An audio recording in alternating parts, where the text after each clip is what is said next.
Assalamualaikum warahmatullahi wabarakatuh. Hari ini di kelas 9 pertemuan pertama kita akan membahas perkembangan kebaharian pada masa Islam. Poin yang pertama, proses masuk dan berkembangnya pengaruh Islam di Indonesia. Agama Islam pertama kali berkembang di Mekah, Arab Saudi. Para pemeluknya menyebarkan agama Islam lewat berbagai jalur ataupun cara.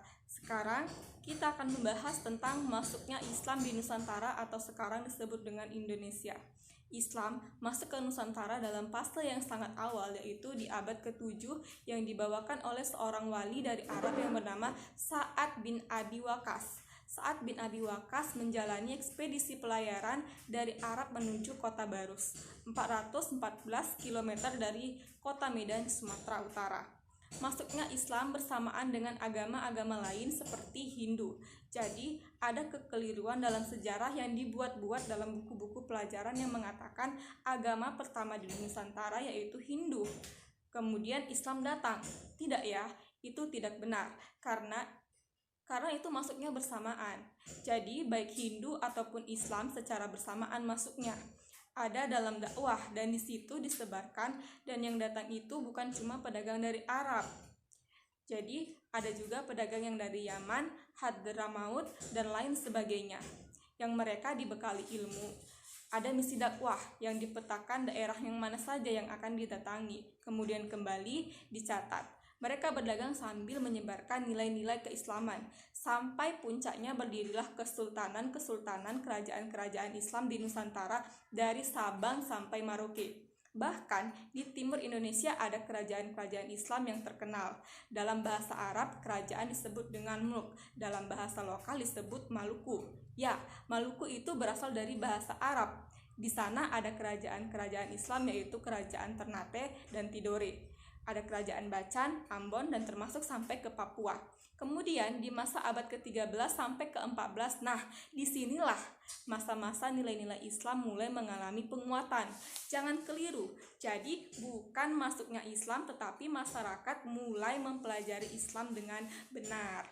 Bertambah kuatnya nilai-nilai Islam tersebut dikarenakan pada tahun 1200 sampai 1400 dikirimkanlah ulama-ulama, yaitu para wali, sebanyak 9 wali. Ke-9 wali tersebut ada yang berasal dari Maghrib, dari Maroko, Persia, dan dari Turki 2 orang. Dari Palestina ada Syekh Hasanuddin misalnya.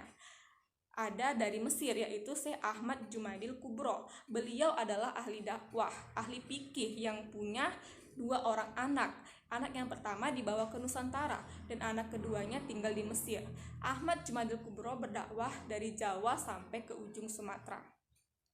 Anaknya yang pertama, Maula Ishak, mempunyai anak Kiai Haji Ahmad Dahlan dan Kiai Haji Ahmad Dahlan ini mempunyai anak Kiai Haji Muhammad Hashim Asy'ari Ahmad Hasim. Anak yang kedua yang tinggal di Mesir bernama Syarif Abdullah datang ke Nusantara di abad ke-14 pada masa kerajaan Pajajaran yang dipimpin oleh Prabu Siliwangi. Prabu Siliwangi ini menguasai Banten sampai perbatasan Jawa. Salah satu candinya yang terkenal yaitu Candi Ceto di Karanganyar. Pada saat itu Karanganyar sudah masuk Islam. Suatu hari saat Prabu Siliwangi sedang inspeksi di Karanganyar, ia mendengar lantunan ayat Al-Quran yang dibacakan oleh seorang wanita cantik, yang cantiknya lebih dari ibu, maksudnya yang sangat luar biasa, yang dinamai dengan Subang Larang.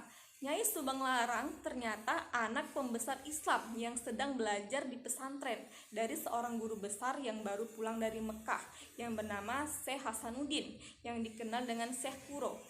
Kebaikan Subang Larang ini sampailah terdengar di telinga Prabu Siliwangi dan kemudian ia tertarik kepada Nyai Subang Larang dan dimintainya lah Nyai Subang Larang untuk menikah dengannya, untuk dijadikan istrinya. Nyai Subang Larang pun menerima Prabu Siliwangi dengan syarat Prabu Siliwangi harus masuk Islam, dan masuk Islamlah Prabu Siliwangi. Dari pernikahannya mereka punya 3 orang anak, 2 laki-laki, 1 perempuan. Anak pertama lahir tahun 1423 bernama Walang Sungsang yang kemudian diganti dengan Abdullah Iman. Anak kedua lahir tahun 1426 dan diberi nama Rara Santang yang kemudian diganti dengan Syaripah Mudaim. Anak ketiga lahir tahun 1427 diberi nama Raja Sengara yang kemudian diganti dengan Abdullah Iman. Ketiganya ini berangkat haji ke Mekah. Di Mekah, Syaripah Mudaim bertemu dengan Syarif Abdullah dan menikahlah mereka. Jadi, ketika kedua saudaranya pulang ke Nusantara, Syaripah Mudaim tidak ikut pulang. Ia meminta saudaranya untuk menyampaikan ke ayahnya Prabu Siliwangi bahwa ia menikah dengan Syarif Abdullah. Mereka tinggal di Mekah selama kurang lebih 20 tahun. Anaknya bernama Syarif Hidayatullah. Syarif Hidayatullah inilah yang pulang ke Nusantara menghadap kakeknya Prabu Siliwangi dan diberi kewenangan di Gunung Jati, sehingga dikenallah dengan sebutan Sunan Gunung Jati. Nah, Sunan Gunung Jati ini bukan wali yang 9 pertama tadi. Ia adalah generasi keempat orang lokal keturunan Mekah. Sesampainya Abdullah Iman di Cirebon, ibunya Subang Larang ingin menengok. Namun di perjalanan ia meninggal sehingga tidak sempatlah ia menengok Abdullah Iman.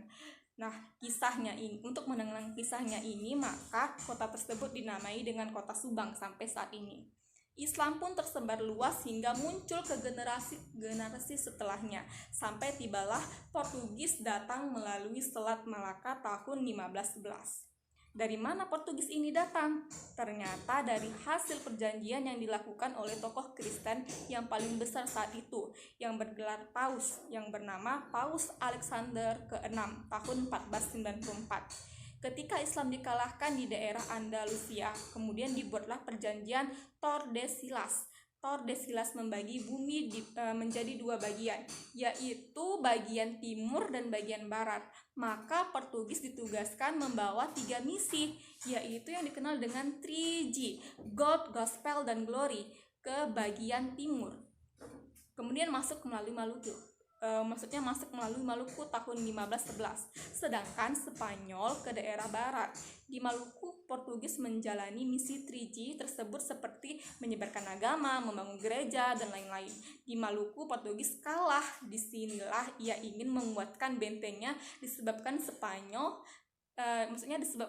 nggak mendapatkan apa-apa di barat sana, sehingga Portugis meminta Spanyol untuk menyusul ke timur, ke bagian Filipina yang dipimpin oleh Magalhães tahun 1519. Portugis dipimpin oleh Alfonso de Albuquerque, kemudian dipimpin Magalhães tahun 1519.